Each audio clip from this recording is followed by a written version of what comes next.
standing here today, under Modi's orders, troops and heavily armed police are imposing curfews, firing live rounds, tear gas and projectiles at protesters in Kashmir.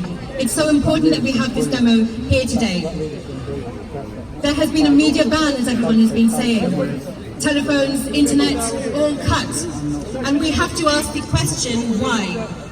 It's because Modi doesn't want the rest of India to see the repression that he is imposing on the people of Kashmir, and he doesn't want people to see the resistance to it. My family are Muslim and originally from India. We've seen the demonization and the scapegoating of Muslims by Modi. It's a mechanism to create division between ordinary people in India. And it's the same tactic being used by other hard-right politicians pushing an ultra-nationalist agenda and racist politics. Donald Trump is playing the same game. And it's no surprise that Modi now is talking about development in Kashmir when he's actually giving the green light to mega corporations to size up the region for its resources. But you see, people like these, they are vulnerable because people are resisting. It wasn't that long ago that in India, 160 million workers went on strike against Modi's government's attack on the living standards of ordinary people.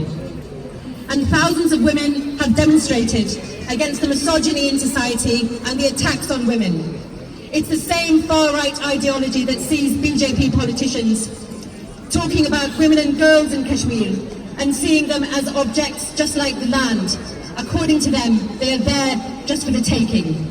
But the women in Kashmir have shown us what resistance is with their protests immediately after Modi's actions. And there have been solidarity protests in towns and cities around the world. And ordinary people in India, Hindu, Christian, Muslim, Sikh, Dalit and Buddhist, have been speaking out against Modi's hate. And it is this unity which is a threat to Modi. His crackdown in Kashmir, breaking international law, is ideologically important to him because he wants to bind people to a nationalist agenda. But the people of Kashmir have a right to decide for themselves what is going to happen to their future. And so as we stand here today, all faiths, all ethnicities, in solidarity with the people of Kashmir, we're standing against repression, against the far right, against nationalism, against hate and division, because we are all in the same fight together. Solidarity to Kashmir, freedom to Kashmir.